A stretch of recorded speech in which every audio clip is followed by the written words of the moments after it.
हालांकि अब सवाल यह है कि भारत में इतने सारे लोगों को भारतीय रेल में ही नौकरी क्यों चाहिए? करोड़ों लोगों को भारतीय रेल में ही नौकरी क्यों चाहिए? इसका पहला और प्रमुख कारण है बेरोजगारी। भारत के पास जो युवा शक्ति है, अगर उसके पास रोजगार नहीं होगा तो यह समस्या ऐसे ही बनी रहेगी, आती रहेगी, हर साल आएगी। इसलिए भारत सरकार को इन युवाओं के बारे में सोचना चाहिए और इनकी क्षमता के मुताबिक नई योजनाएं लानी चाहिए। दूसरा कारण है भारत में 12वीं कक्षा पास करने वाले छात्रों और ग्रेजुएट छात्रों की लगातार हर साल बढ़ती संख्या। पिछले 2 दशकों में भारत में ग्रेजुएशन की पढ़ाई करने वाले छात्रों की संख्या 4 गुना तक बढ़ चुकी है। तो संख्या तो 4 गुना तक बढ़ गई, लेकिन क्या नौकरियां भी 4 गुना बढ़ी हैं? जवाब है नहीं। वर्ष 2000 में भारत में 86 लाख छात्रों ने ग्रेजुएशन की डिग्री हासिल की थी, जबकि 2016 में एक साल में ग्रेजुएट होने वाले छात्रों की संख्या 3 करोड़ 46 लाख तक पहुंच गई थी। और आज हर साल लगभग 4 करोड़ छात्र ग्रेजुएट होकर नौकरी के बाजार में नौकरी ढूंढने के लिए निकलते हैं। इसी तरह भारत में हर साल 12वीं कक्षा पास करने वाले छात्रों की संख्या भी तेजी से बढ़ी है। वर्ष 2000 में 99 लाख छात्र 12वीं कक्षा में पास हुए।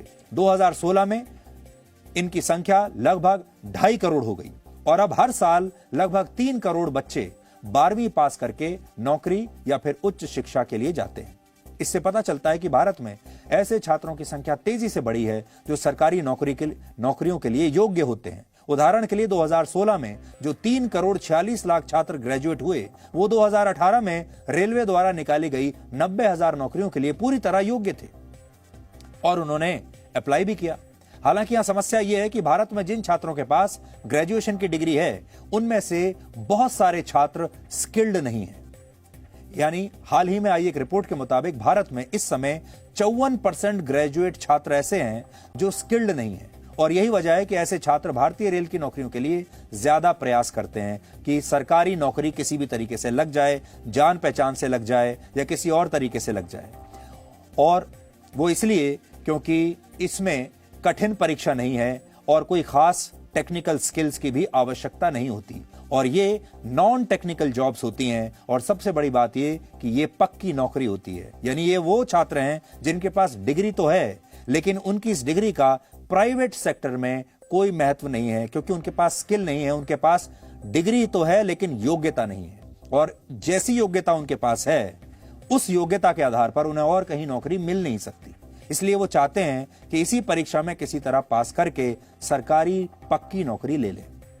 इसे आप कुछ आंकड़ों से और समझिए। रेलवे के 12 लाख कर्मचारियों को 4 ग्रुप्स में बांटा गया है, ए, बी, सी और डी। ए और बी ग्रुप के कर्मचारियों को कठिन परीक्षाएं देनी पड़ती हैं और ये टेक्निकल और मैनेजमेंट जॉब्स होती हैं, जैसे इंजीनियर के पद पर और अफसर की नौकरियों के लिए। आपको जानकर हैरानी होगी कि भारतीय रेल के 12 लाख कर्मचारियों में ए और बी ग्रुप के केवल 1.2% कर्मचारी हैं, यानी जो अफसर लेवल के हैं, जबकि लगभग 92% कर्मचारी ग्रुप सी के हैं। ग्रुप सी मतलब वो नौकरियां जो नॉन टेक्निकल हैं, जिसमें कोई स्किल सेट आपको नहीं चाहिए। इस समय भारतीय रेल सरकार द्वारा मिलने वाले बजट पर बहुत कुछ निर्भर है, लेकिन उसे अपना रेवेन्यू बढ़ाने की जरूरत है। इस समय अगर भारतीय रेल 100 रुपए कमाती है तो उसमें से लगभग 96 रुपए खर्च कर देती है और इन 96 रुपए में से लगभग 64 रुपए रेलवे को अपने कर्मचारियों को वेतन और पेंशन के लिए देने पड़ते हैं। इसमें से 64 रुपए जो है वेतन और पेंशन का खर्चा है। यानी इस हिसाब से भारतीय रेल के सामने इंफ्रास्ट्रक्चर को बेहतर बनाने के लिए, अपनी सर्विसेज को बेहतर बनाने के लिए पैसा बचता ही नहीं। और ये कहानी सिर्फ भारतीय रेल की नहीं है, एयरलाइन के बिजनेस में भी आपने देखा होगा भारत सरकार ये घाटा उठा चुकी है। एयर इंडिया सबसे बड़ा उदाहरण है। एयर इंडिया को भी हमारे देश ने एक जॉब प्रोवाइडर बना दिया था और इसमें लगभग 10,000 सरकारी कर्मचारी काम कर रहे थे, पक्की नौकरी थी और एयर इंडिया का यह हाल हो गया। हालांकि भारतीय रेल इस सवाल से बच नहीं सकता कि नौकरियां देने में उसे इतने साल कैसे लग सकते हैं और परीक्षाएं लेने में और उसके बाद उनका नतीजा डिक्लेयर करने में इतने साल कैसे लग सकते हैं। भारत में करीब 47 करोड़ लोग किसी न किसी की तरह की नौकरी करते हैं, लेकिन इनमें से सिर्फ 2 करोड़ 80 लाख लोग यानी सिर्फ 3.5% लोग ही सरकारी नौकरियों में हैं। हालांकि सरकारी नौकरी हासिल करने का सपना देखने वालों की संख्या इससे कहीं ज्यादा है और यह विडंबना है कि हमारे देश में लोग अक्सर सरकार की आलोचना तो बात बात पर करते हैं, बात बात पर सरकार को गाली देते हैं, सरकार का हर काम खराब ही होता है, उसे नाकाम बताते हैं।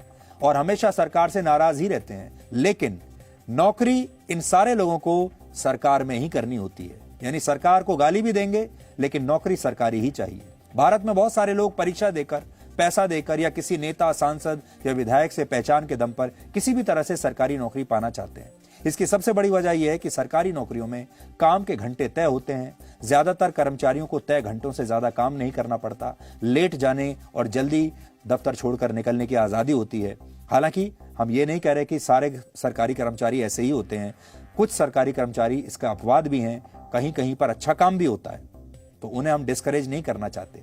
दूसरी वजह यह है कि सरकारी नौकरी प्राइवेट नौकरी के मुकाबले ज्यादा सुरक्षित होती है। जॉब सिक्योरिटी सरकारी नौकरी से निकाले जाने की संभावना ना के बराबर है, जबकि प्राइवेट सेक्टर में आपकी नौकरी सिर्फ तब तक है जब तक आप ईमानदारी से अपना काम कर रहे हैं और अपने लक्ष्यों को पा रहे हैं।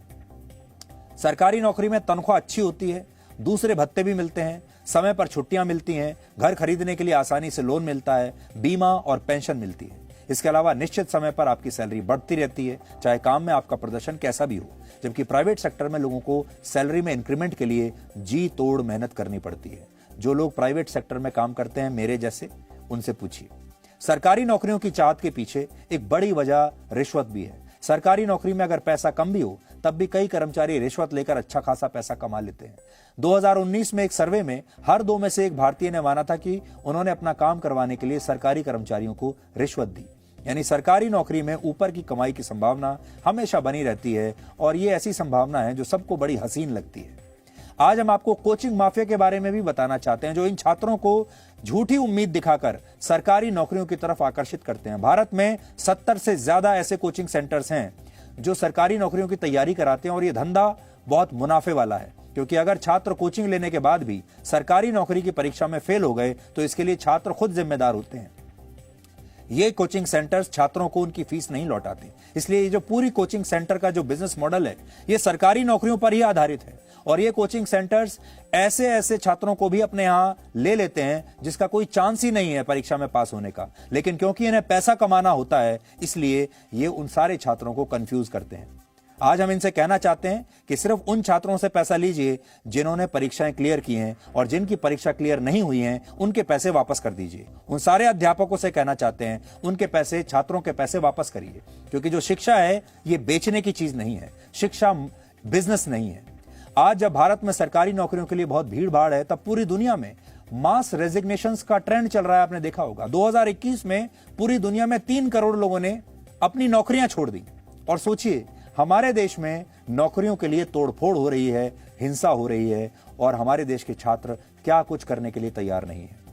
आखिर में हम अपने इन छात्रों से ये कहना चाहते हैं कि अपना स्किल सेट बढ़ाइए, परिश्रम कीजिए, अपने आप को इस काबिल बनाइए कि आपको न सिर्फ सरकारी नौकरी मिल सके बल्कि आप प्राइवेट सेक्टर में भी बहुत सफल होकर अपना काम कर सकें। अगर आप अपने परिवार के लिए कुछ करना चाहते हैं, अपने समाज के लिए, अपने लिए कुछ करना चाहते हैं, तो सिर्फ कुछ मुट्ठी भर सरकारी नौकरियों पर आश्रित होना बंद कर दीजिए।